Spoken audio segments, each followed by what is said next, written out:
This isn't just a match, it's a collision of ideals, of the old guard versus the new, of a world that is slowly being forced to confront its own prejudices. Kwame is at the center of this storm, and as the game progresses, the tension reaches a breaking point. Will the manager's decision stand, or will the pressure force him to put Kwame on the field, where he belongs? The answer to that question will determine not just the outcome of the game, but the future of a sport that is grappling with its own identity. And when the final whistle blows, the world will see more than just a scoreline. They will witness a revelation that could change the face of football forever. Join us, because the true battle is just beginning. The game on the pitch is only half the story. The real drama lies in the choices made off it, and the courage it takes to confront the prejudices that have no place in the beautiful game. The sun was setting over Wembley Stadium, casting long shadows across the pitch as the world prepared for the most anticipated match of the year, the Premier League final. Among the thousands of fans who filled the stadium, excitement buzzed like electricity. This was more than just a game. It was a battle of titans, a chance for glory that would be remembered for decades. In the locker room, tension hung thick in the air. The players laced up their boots, their minds sharp and focused. All except one, Kwame Mbaye.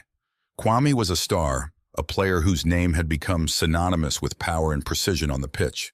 With the agility of a cheetah and the strength of a lion, he had dazzled fans all season. Born to a Ghanaian father and an English mother, Kwame had chosen to represent England on the international stage, but his roots were deeply planted in the red soil of Africa. Kwame's appearance was striking. His skin, a deep shade of ebony, gleamed under the locker room lights. His broad nose, full lips, and coiled hair were unmistakably African.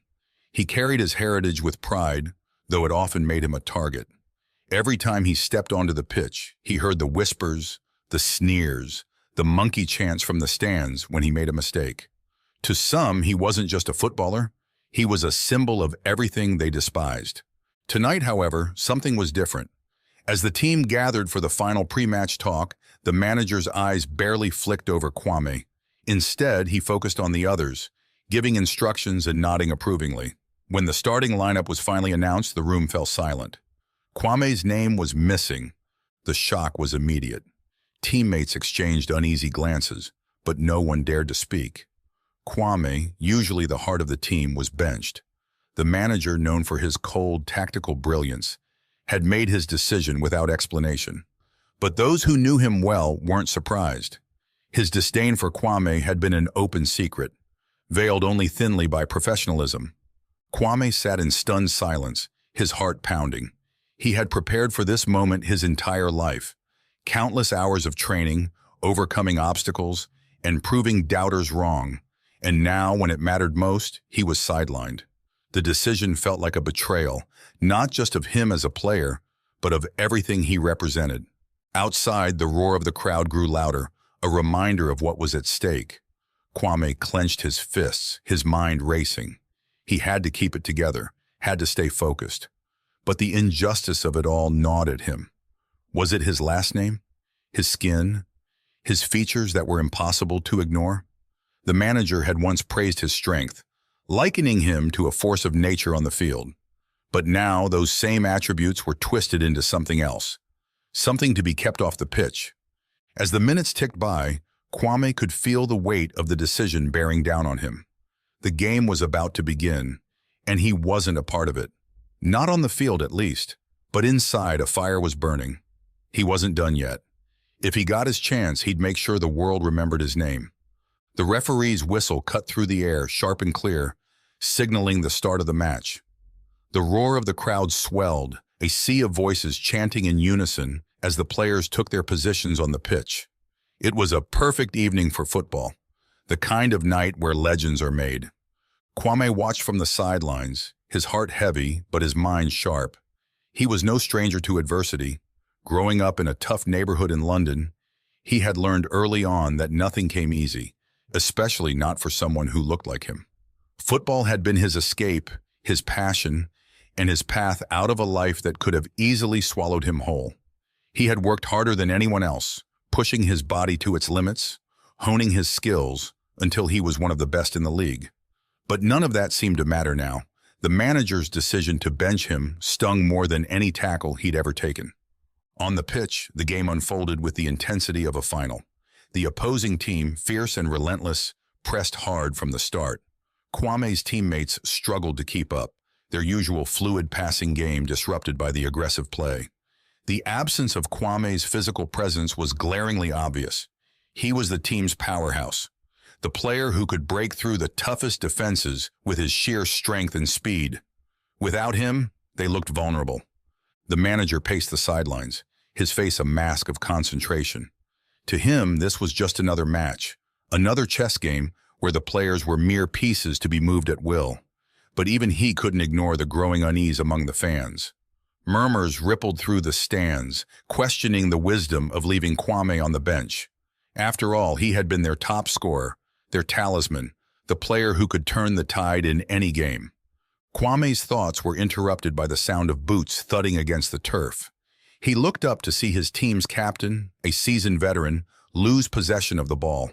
The opposing striker seized the opportunity, darting past the defense and driving the ball toward the goal with terrifying speed. The crowd held its breath as the shot rocketed toward the net. But the goalkeeper was ready. With a leap that defied gravity, he tipped the ball over the crossbar, sending it out for a corner. The crowd erupted in applause, but the relief was short-lived. The opposing team was relentless, pressing harder with each passing minute, sensing weakness in the ranks. Kwame clenched his jaw, his body tense. He could see the gaps in his team's formation, the moments where he knew he could have made a difference. The frustration was almost unbearable. He had never been one to shy away from responsibility, and now, when his team needed him most, he was powerless to help. As the first half dragged on, the tension in the stadium became almost palpable. The manager's decision to bench Kwame was starting to look like a gamble that might not pay off. The team was struggling to find its rhythm, and the fans were growing restless. Chants of, "We want Kwame," began to echo through the stands, a chorus of voices demanding his presence on the pitch. But the manager remained unmoved. His pride and stubbornness blinded him to the reality unfolding before his eyes. To him, Kwame was a liability, a player whose presence challenged the status quo. It wasn't just about football, it was about control, about who held the power to decide who played and who didn't.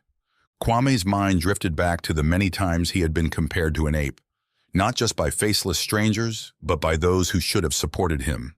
It was a cruel reminder that no matter how far he had come, there were those who would never see beyond the color of his skin.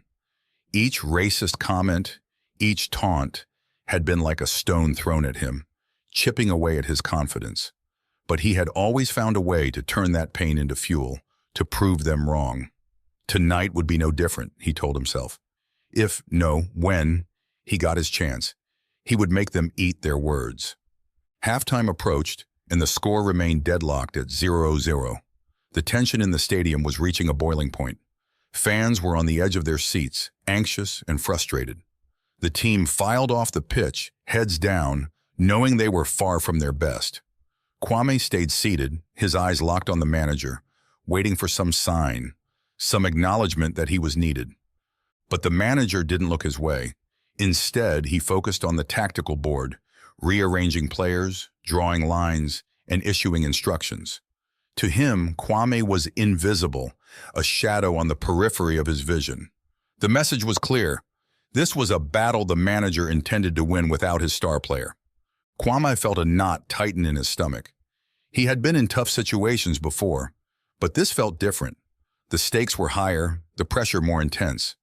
Yet he knew he had to stay ready. Football was unpredictable. One moment could change everything, and when that moment came, he would be prepared. As the second half began, Kwame watched with a mix of hope and dread. The clock was ticking, and the game was slipping away. But in football, as in life, anything could happen. The ball was round, and so was the world. And sometimes, just when it seemed like all was lost, fate had a way of surprising everyone. The night when the manager became aware of the intent to purchase Kwame was cold and damp when the call came through, a drizzling rain tapping against the windows of the manager's office. The manager, deep in thought as he reviewed match footage, barely registered the sound at first. His team had been on a winning streak, and he was determined to keep it that way. His philosophy was simple: discipline, unity, and control. And for years it had worked. His squads were meticulously crafted, a perfect blend of skill, strategy, and, most importantly, cohesion. When he finally picked up the phone, the voice on the other end was that of the club's chairman, direct and excited. The club was looking to bring in a new player, a rising star from a second-tier team. The manager listened in silence as the chairman extolled the virtues of this young talent, his tone filled with anticipation. But when the name Kwame Mabaya was mentioned, the manager's enthusiasm waned. He had heard of Kwame, of course. His performances had been impossible to ignore, even in the lower divisions. But it wasn't Kwame's talent that gave the manager pause. It was everything else. The manager's team was a well-oiled machine, a predominantly white squad where every player knew their place. Over the years, he had carefully selected players who fit his vision, not just on the pitch, but off it as well. He prided himself on maintaining a certain image, one that reflected the traditional values he held dear. And while he would never say it aloud, he believed that introducing players like Kwame into his team would disrupt the delicate balance he had cultivated. When the chairman finished speaking, there was a moment of silence on the line. The manager chose his words carefully, expressing doubts about Kwame's ability to adjust to the top tier, to handle the pressure of the Premier League. He mentioned the usual concerns: experience, consistency, temperament. But the chairman was unwavering. Kwame was coming, and that was final. The manager hung up the phone, a cold knot of resentment forming in his chest. This wasn't the first time the club had pushed for a player who didn't fit his mold. There had been others, young talents from Africa and South America, whose dark skin and different cultures had made them stand out. Each time, the manager had found ways to make their lives difficult: unfavorable training schedules, constant criticism, isolation from the rest of the team. It was never overt, never something that could be pinned on him directly. But the message was clear: they didn't belong. Most of those players hadn't lasted long. They were either loaned out to lower division clubs or quietly sold off, their potential never fully realized under his watch. It was a strategy that had served him well, maintaining the team's cohesion while keeping control firmly in his hands. But Kwame was different. The powers above the manager, the board members, the shareholders, had taken a special interest in him. They saw in Kwame not just a player, but a marketing opportunity, a way to appeal to a broader, more diverse fan base. And that made him untouchable, at least in the ways the manager was used to. Frustrating him in the usual manner wouldn't be enough. If Kwame was going to stay, the manager would have to find another way to deal with him. As the weeks went by and Kwame joined the team, the manager's resentment only grew. Kwame's arrival was met with fanfare, his presence on the training ground drawing attention from the media and fans alike. The manager watched as his carefully constructed team dynamic began to shift. Some players were welcoming, intrigued by Kwame's talent and personality. Others, especially those who had been close to the manager, were more reserved, picking up on the unspoken tension. The manager made his disapproval known in subtle ways: harsh critiques during training, limited playing time in friendly matches, and constant reminders of how much Kwame had to prove. But Kwame, for all his talent, was no fool. He could sense the manager's hostility, though he never let it show. Instead, he worked harder, pushing himself to the limit in every session, determined to prove he belonged. Despite the manager's efforts, Kwame's performances on the pitch were undeniable. He had a presence, a raw physicality combined with a deft touch that set him apart from the rest. Fans loved him, and his teammates, those who weren't swayed by the manager's influence, began to respect him. Yet for every moment of brilliance, the manager found a reason to criticize, to question, to undermine. And so the battle began, not on the pitch, but in the manager's office, in the tactics room, in the subtle manipulations and psychological games. The manager knew that every player's dream was to play, to be on the pitch in the most important moments. By keeping Kwame on the bench, by denying him the spotlight he had worked so hard to earn, the manager hoped to break him, to make him doubt himself. After all, it wasn't just about winning matches, it was about control, about ensuring that everyone knew who was in charge. But as the Premier League final approached, the manager felt the weight of his decision. Benching Kwame in the biggest match of the season was his boldest move yet. It was a risk, one that could either cement his authority or shatter it completely. He watched as the game unfolded, his eyes flicking to the bench where Kwame sat, tense and ready. The world was watching, and so was he, waiting to see if his gamble would pay off. The second half of the Premier League final kicked off with renewed intensity. The players charged onto the pitch, their eyes sharp, their movements precise. The game was still locked in a stalemate, and both teams knew that one moment of brilliance, or one mistake, could decide everything. Kwame remained on the bench, his eyes never leaving the field. He watched as the game unfolded, his mind racing through possibilities, tactics, and scenarios. The flashback of his first encounter with the manager played in the back of his mind like a haunting reminder of the struggle he had faced to get here. He remembered the manager's hesitation when the club first showed interest in him, the doubts, the subtle attempts to block his transfer. Kwame knew that he was different from the players the manager was comfortable with. His dark skin, his African heritage, and his physical presence were all things that the manager had tried to suppress. But he was here now, in the biggest match of his life, even if it was just on the sidelines for the moment. Back on the pitch, the tension was rising with every passing minute. The opposing team had come out strong, pressing high and forcing mistakes. The midfield was a battlefield, and Kwame could see the cracks forming in his team's defense. The manager was on the edge of the technical area, barking orders, trying to plug the gaps. But it was clear to everyone watching that something was missing. The fans in the stands were growing restless. Chants for Kwame grew louder, waves of sound that echoed around the stadium. They knew what Kwame could bring to the game, the power, the speed, the ability to change the course of a match with a single touch. But still, the manager hesitated, his mind a battlefield of its own, torn between his desire to win and his deep-seated need to control. Then it happened. A turnover in the midfield, a quick counterattack, and suddenly the opposing team was racing toward goal. The defenders scrambled to recover, but it was too late. The opposing striker unleashed a powerful shot that sailed past the goalkeeper and into the net. The stadium erupted, half in jubilation, half in stunned silence. The scoreline had finally been broken, and it wasn't in Kwame's team's favor. The manager's face tightened, his jaw clenched in frustration. This was not how it was supposed to go. He had planned every detail, every tactic, but now the game was slipping out of his grasp.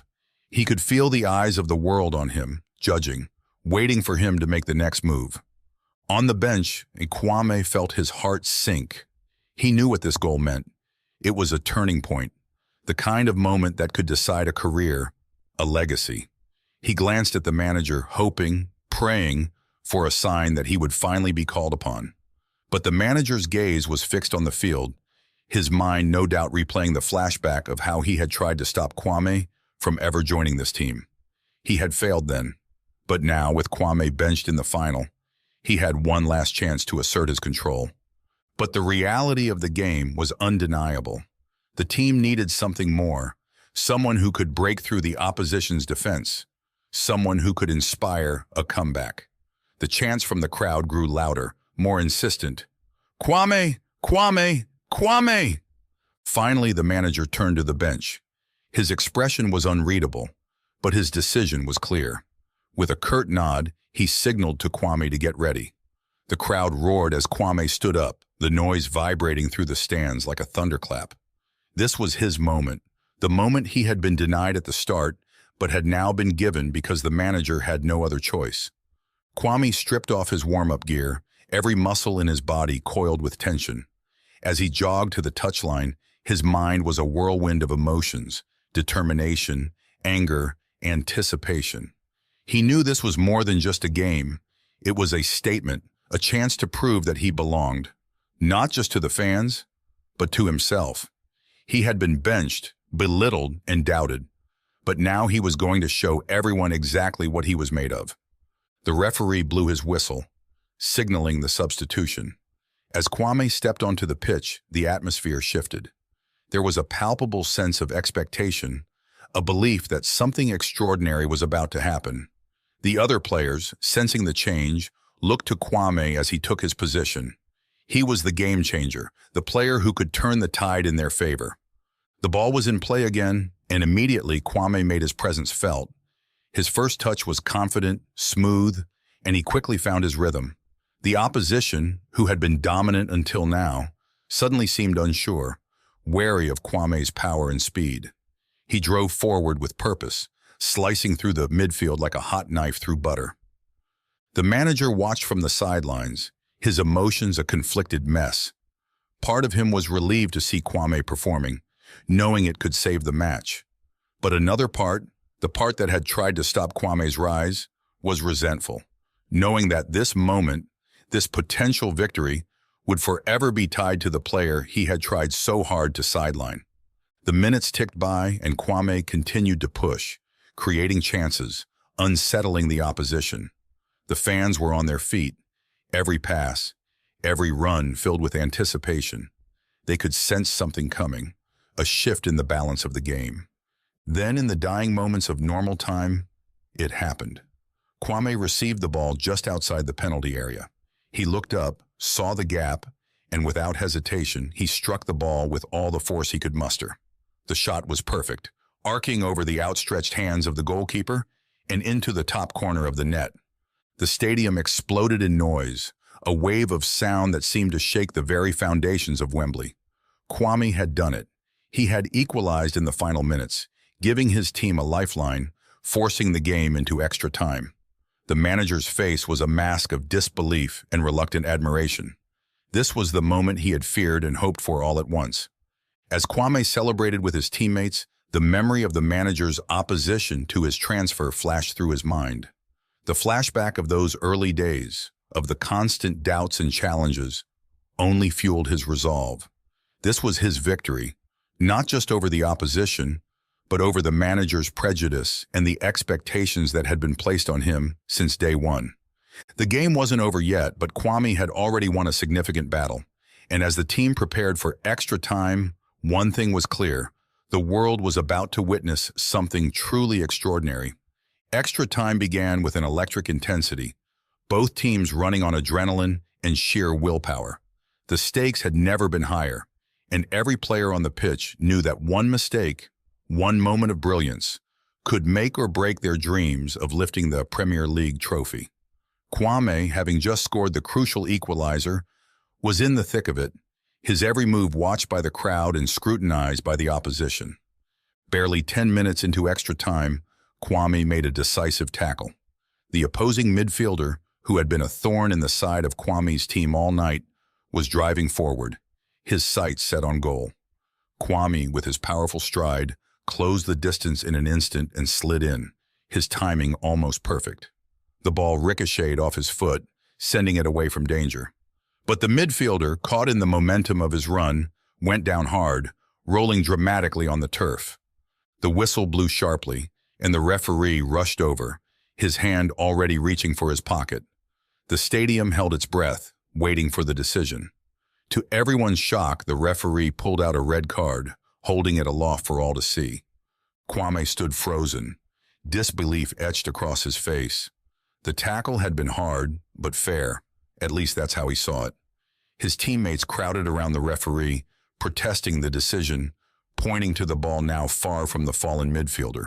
The crowd erupted, half of them booing the referee, the other half cheering the decision.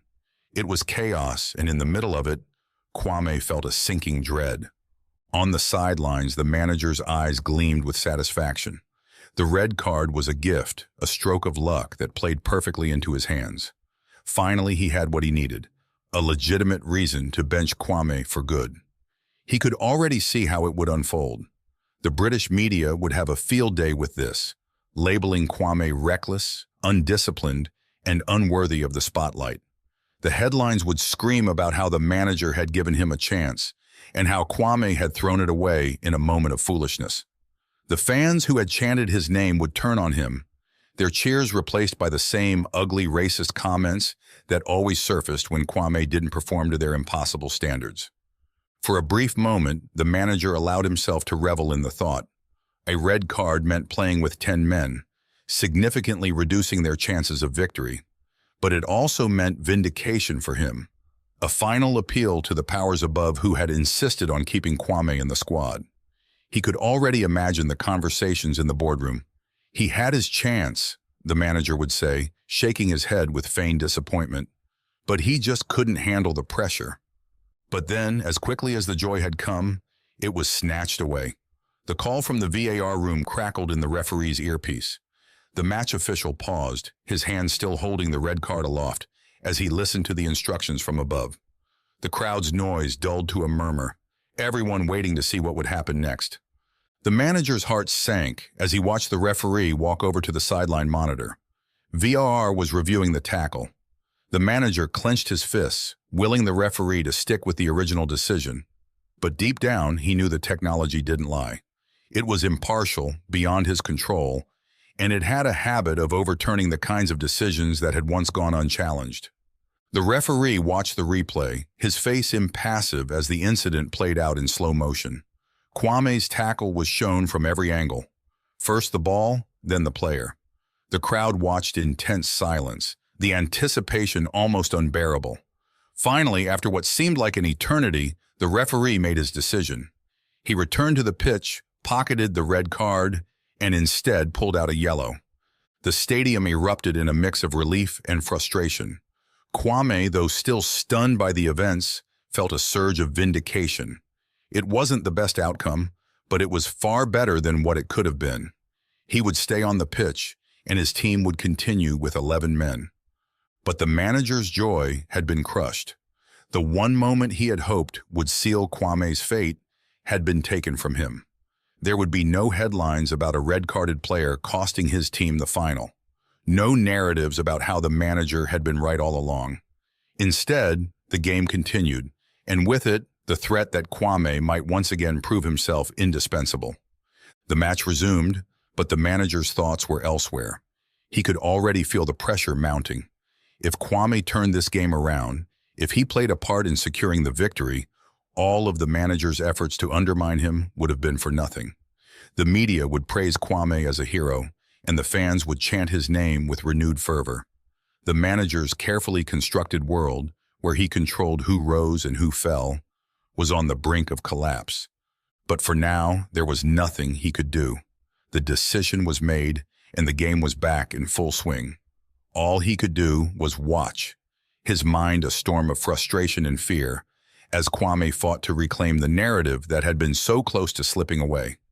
Kwame, now with a yellow card hanging over his head, played with caution, yet with an intensity that only the greatest players possess in the most challenging moments. He knew he couldn't afford another mistake. The weight of the match, the racial undertones, the stakes, everything was on his shoulders.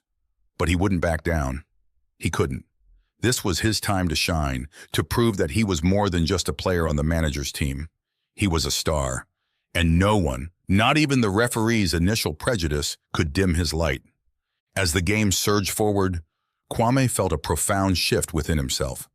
The weight of the yellow card in his pocket, the manager's disdain, and the expectations of thousands, no, millions, rested heavily on his shoulders. But these weren't new burdens. He had carried them his entire career, and in this moment they transformed into something more, a force of purpose, a wellspring of energy drawn from the deepest wells of his being. Kwame's thoughts drifted to those who had come before him, those who had paved the way on these very fields. The names of legendary African players and dark-skinned icons who had graced the Premier League echoed in his mind, like a roll call of greatness. There was George Weah, the Liberian genius who had played for Chelsea and Manchester City, who had blazed a trail with his electrifying pace and unstoppable drive. Then, Didier Drogba, the Ivorian warrior who had become a legend at Chelsea, leading his team to countless victories with his unmatched power and precision. Michael Essien, the Ghanaian midfield dynamo, also at Chelsea, whose relentless energy and tactical brilliance made him a force to be reckoned with. Kwame's mind then flashed to Patrick Vieira, the towering presence in Arsenal's midfield, a Frenchman with Senegalese roots, whose leadership and grit had defined an era for the Gunners. Yaya Touré, the Ivorian maestro who had dominated the heart of Manchester City's midfield, combining physical strength with an almost artistic touch on the ball. And how could he forget Nwankwo Kanu, the Nigerian magician who had graced Arsenal with his unpredictable brilliance, capable of turning a match on its head with a single flick of his boot? These were the giants whose footsteps Kwame now followed. They had faced their own battles, both on and off the pitch, their every move scrutinized, their every mistake magnified. They had heard the jeers, the racist chants, the relentless pressure to prove they belonged, and yet they had risen above it all, not just as footballers, but as symbols of resilience and pride. But it wasn't just the African legends that fueled Kwame's determination. He thought of other dark-skinned players who had made their mark in England, overcoming prejudice and adversity with grace and grit. Raheem Sterling, a relentless forward who had faced criticism and racism with a quiet dignity while dazzling for Manchester City. Ashley Cole, whose career at Arsenal and Chelsea had seen him become one of the finest left-backs in the world, despite the relentless scrutiny of his personal and professional life. And Marcus Rashford, the young Manchester United forward, whose activism off the pitch had made him a hero to many, while his performances on it were nothing short of inspirational. Kwame was aware of this lineage, this unbroken chain of strength, skill, and resolve. It wasn't just his battle he was fighting. It was theirs too. Every touch of the ball, every sprint down the pitch, every challenge he met head-on carried the weight of their legacy. They were all with him tonight, their spirits intertwined with his, their victories and struggles woven into the fabric of his own journey. On the pitch, Kwame moved like a man possessed. The ball seemed to find him effortlessly, as if drawn by an invisible force. His body, honed through years of discipline and hard work, responded with a fluidity that came from deep within. He could feel the eyes of the world on him, the expectations of those who believed in him, and the doubts of those who wished for his failure. In each pass he made, there was the precision of Yaya Touré's vision. In every tackle, the power of Essien. When he surged forward, he carried Drogba's unstoppable momentum. And when he danced past defenders, it was with the unpredictability of Kanu.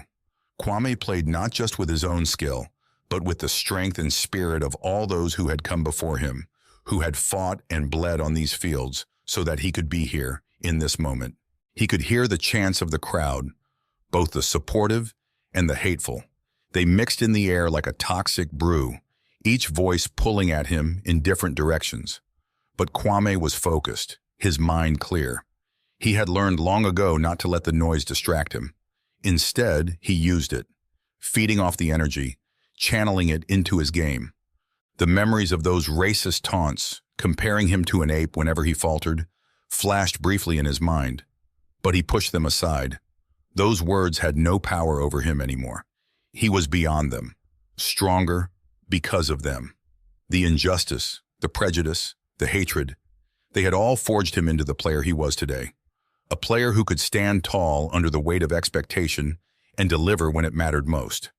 The manager's attempts to suppress him, to undermine his confidence, only served to sharpen Kwame's focus.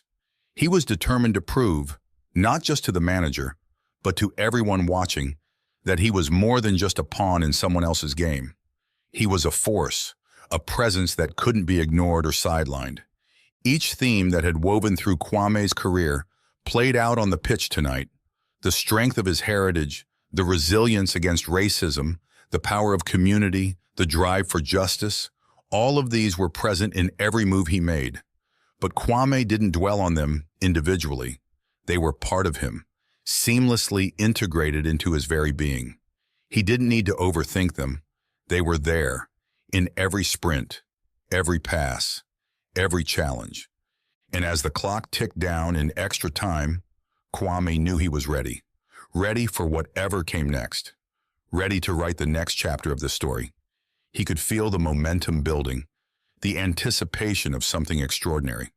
But that moment was not here yet. Not just yet. The clock was ticking down in the final minutes of extra time, each second a heartbeat pounding in the ears of everyone in the stadium. The score remained tied, tension gripping every soul present. Both teams were exhausted, their bodies pushed to the limits, but the drive to secure victory kept them going. For Kwame, the weight of the match was palpable, but so was the growing anticipation that something extraordinary was about to happen. He could feel it in the way the ball seemed to follow him, how every pass found its mark. Every run drew defenders like moths to a flame. The game had a rhythm, a pulse that Kwame was in sync with, as if the pitch itself was guiding him to his destiny. The world was watching, fans from across the globe glued to their screens, pundits analyzing every move, and the stadium packed with people holding their breath.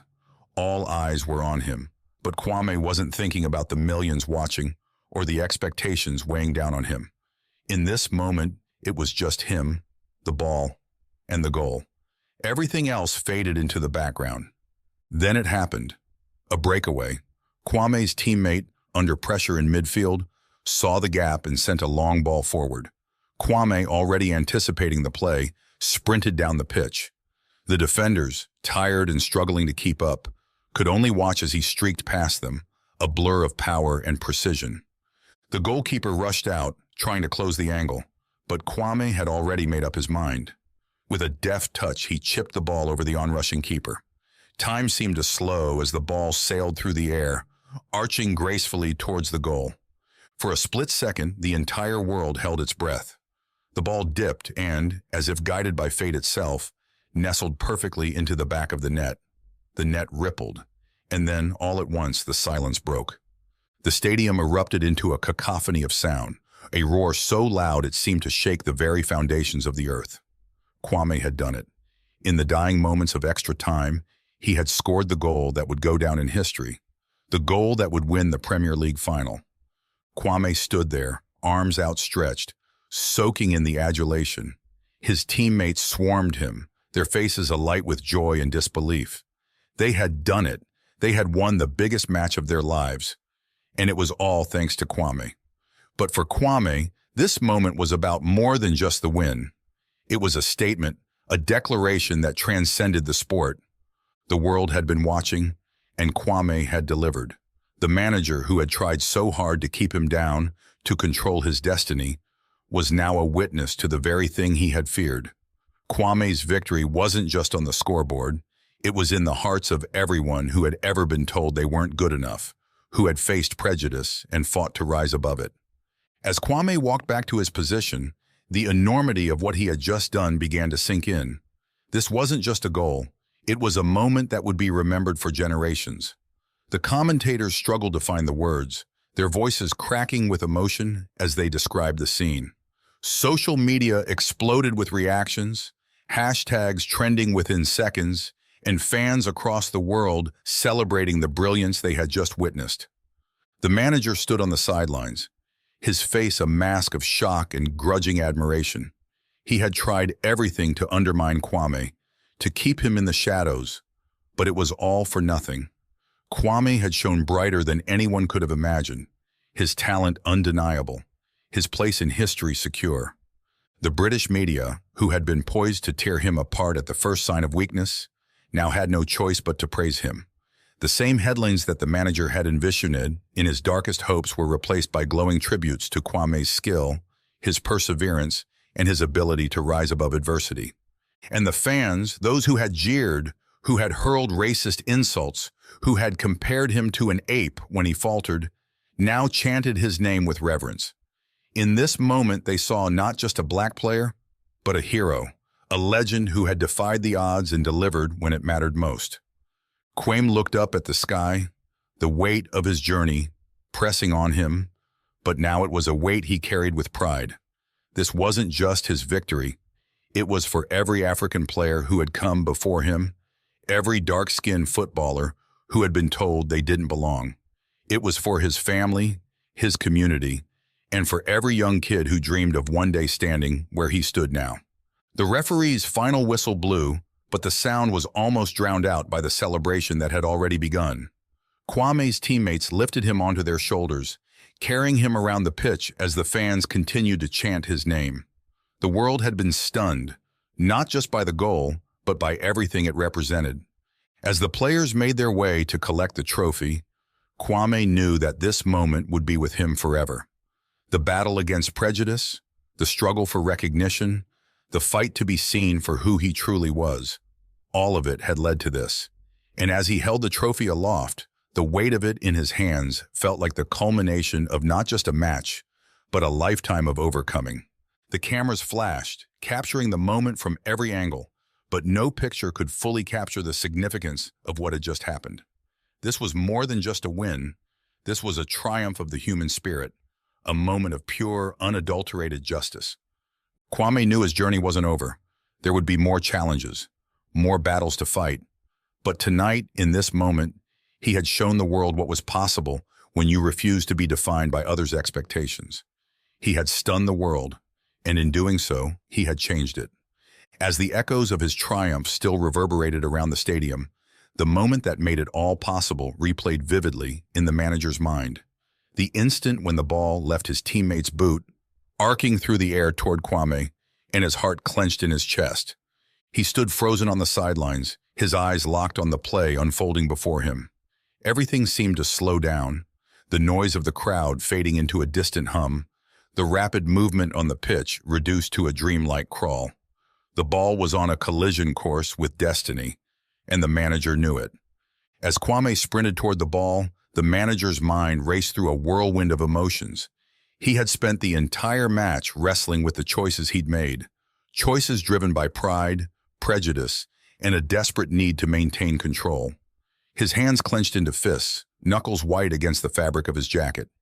In his mind's eye, he saw the future unfolding in two very different ways. In one, Kwame missed, and the manager's world would continue as it always had, under his strict guidance and narrow vision. In the other, Kwame scored, and everything, his reputation, his career, and the narrative he had fought to control, would change irrevocably. But there was no time for more thought. The moment had arrived. Kwame met the ball with perfect timing, his foot striking it with the precision of a master craftsman. The manager's breath caught in his throat as he watched the ball soar over the goalkeeper, the arc of its flight seeming to defy gravity itself. The silence in his mind was deafening, each heartbeat echoing like a drumbeat of impending change. As the ball descended toward the goal, the manager's eyes widened, his pulse quickening. And then it happened. The net bulged and time snapped back into its relentless pace. The stadium exploded with sound, a wave of euphoria crashing down from the stands as Kwame's teammates swarmed him in celebration. But the manager didn't hear any of it. He was lost in his own thoughts, his emotions a tempest of shock, disbelief, and, slowly, reluctantly, admiration. His jaw dropped slightly, and for a moment, he felt the urge to collapse onto his knees, overwhelmed by what he had just witnessed. This wasn't just a goal. It was a statement, a moment of pure brilliance that shattered every preconceived notion he had harbored about Kwame. The player he had tried so hard to suppress had just delivered a moment of genius, one that would be etched in the annals of football history. The manager's mind flashed back to the decision he had made earlier in the match, to bench Kwame, to deny him the chance to shine. He had been so sure of himself, so convinced that his way was the right way. And yet, here he was, watching as the player he had dismissed with such disdain turned the tide of the entire match. The very move he had tried to prevent had unfolded before his eyes, and it was beautiful, unstoppable, undeniable. His initial reaction had been to hope, in some dark corner of his heart, that Kwame would fail, that a mistake would validate his decision, reinforce his belief that Kwame didn't belong on the pitch, in his team, in his vision of what football should be. But now, as the reality of the moment settled over him, those thoughts dissolved like mist in the morning sun. What he had just seen transcended his narrow prejudices. It was pure football, a fusion of skill, strength, and grace that could not be denied.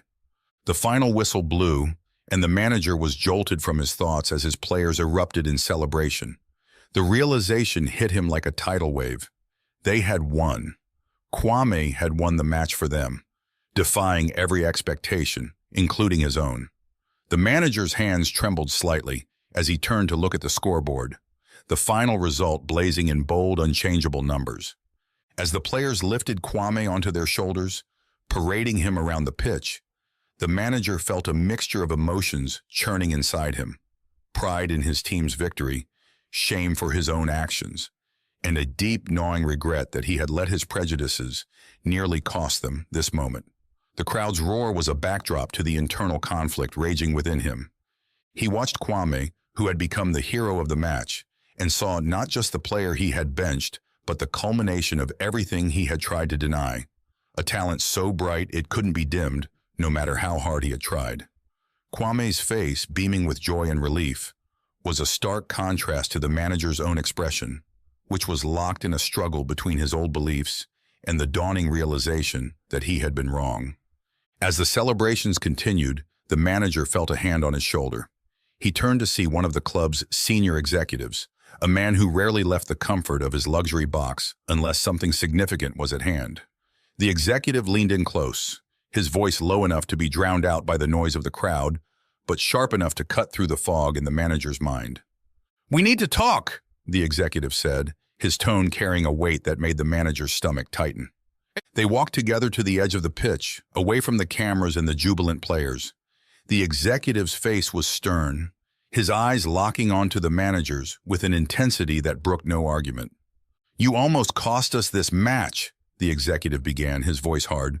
"And you almost cost us something far more important, our reputation, our future. You know as well as I do that this club is bigger than any one person, any one idea." The manager swallowed, his throat dry. He had been prepared for criticism, but the bluntness of the words still stung. "Do you know why we insisted on Kwame?" The executive continued. "It wasn't just because he's a great player, although that should have been enough. It's because this club is more than just a team. It's a symbol. We stand for something bigger than football. Inclusivity, diversity, opportunity. Kwame represents all of that and more." The manager felt a pang of guilt as the executive spoke. He had known deep down that his actions were driven by more than just football strategy. The decisions he had made had been tainted by his own biases, his desire to keep things as they were, to maintain control over a world that was changing too fast for his liking. "We know about your tactics," the executive said, his voice dropping even lower. "The way you've tried to push certain players out, the way you've held others back. We've let it slide, up until now, because your results have spoken for themselves. But tonight, you crossed a line.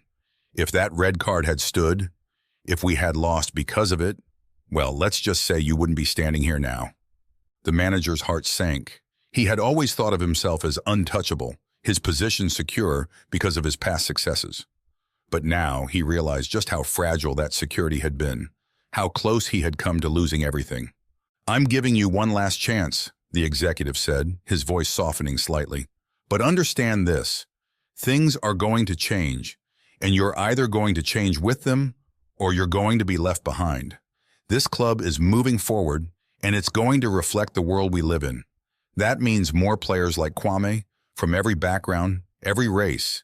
If you can't get behind that, then you need to start looking for a new job."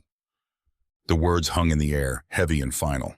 The manager nodded slowly, the weight of the conversation pressing down on him. He understood what was being asked of him, what was at stake. For the first time, he saw the situation not as a battle to be won or lost, but as a responsibility, a duty to be more than just a coach, to be a leader in the truest sense of the word. The executive gave him a final, meaningful look before walking away, leaving the manager alone on the edge of the pitch. He stood there for a long moment, watching as the players continued to celebrate, the trophy gleaming under the stadium lights. Finally, something inside him shifted. The defenses he had built up over years of ingrained prejudice, the walls he had constructed to keep out change, began to crumble. He realized with a clarity that cut through his stubborn pride that he had been wrong. Not just about Kwame, but about everything. About what it meant to be a part of something bigger than himself. Taking a deep breath, he walked back toward his team. As he approached Kwame, who was still basking in the glow of victory, the manager felt a surge of genuine emotion, pride, admiration, and a deep sense of gratitude for what Kwame had done, not just for the team, but for him personally. "Kwame," he said, his voice hoarse with unspoken apologies, "you were incredible out there. He hesitated, searching for the right words that could convey everything he had come to realize. "I'm proud of you. We couldn't have done it without you." Kwame looked at the manager, surprise flickering in his eyes before he smiled, a smile that spoke of forgiveness, of understanding. "Thank you, coach," he said simply, his tone carrying no bitterness, only sincerity. The manager nodded, feeling a lump in his throat. He joined the players in their celebration, this time with a heart that was fully in it, sharing in the joy of the moment with a sincerity he hadn't known he was capable of.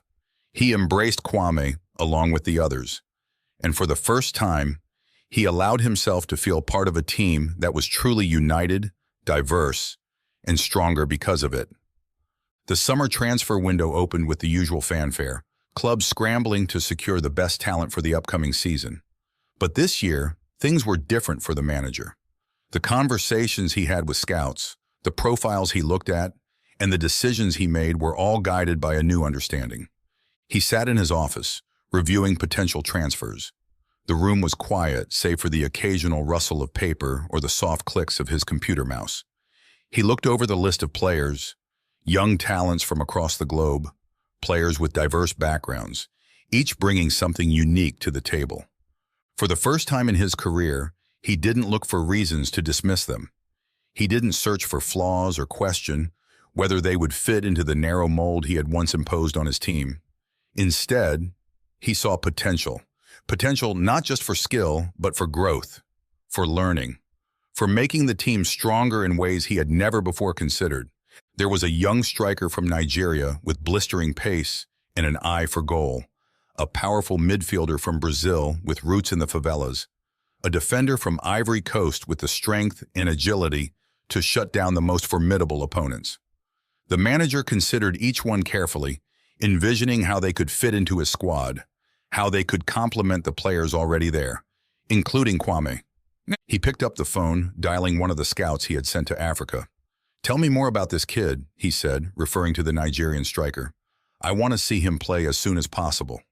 As he listened to the scout's report, the manager felt a sense of excitement he hadn't felt in years. This was a new chapter, not just for his team, but for him as well. He was determined to build something different, something better, something that reflected the values he had come to embrace. The manager knew it wouldn't be easy. There would still be challenges, still be those who doubted him, who clung to the old ways. But he was ready for it. He had seen what diversity could bring to a team, how it could make them not just stronger, but more united, more resilient. And he was ready to lead the way. As the season drew closer, the manager walked out onto the training ground, watching as the players, both old and new, worked together, pushing each other to be better. He saw Kwame, leading by example, and felt a surge of pride that was no longer tinged with regret or prejudice. This was his team, a team that was no longer defined by the narrow vision he had once held, but by the shared goal of excellence, of unity, and of success. The manager had changed, and so had his team. They were ready to take on the new season, stronger and more inclusive than ever before. And as the first day of the new season approached, the manager knew that whatever challenges lay ahead, they would face them together. This was a new beginning, not just for the team, but for him as well. A chance to make things right, to build something lasting, something truly great. The journey had been long, filled with lessons learned the hard way, but it had brought him here, to this moment of clarity and purpose. The future was bright, and for the first time, the manager was eager to embrace it, fully, wholeheartedly, and without reservation. How many of you love football as much as we do? What did you think of Kwame's incredible journey and the challenges he faced on and off the pitch? We'd love to hear your thoughts. Drop a comment below. If you're as passionate about these stories as we are, make sure to hit that subscribe button, share this video with your friends, and turn on notifications so you never miss out. Stay tuned, because in our next video, we'll dive into another unforgettable story that will keep you on the edge of your seat. Thanks for watching, and thank you for your support.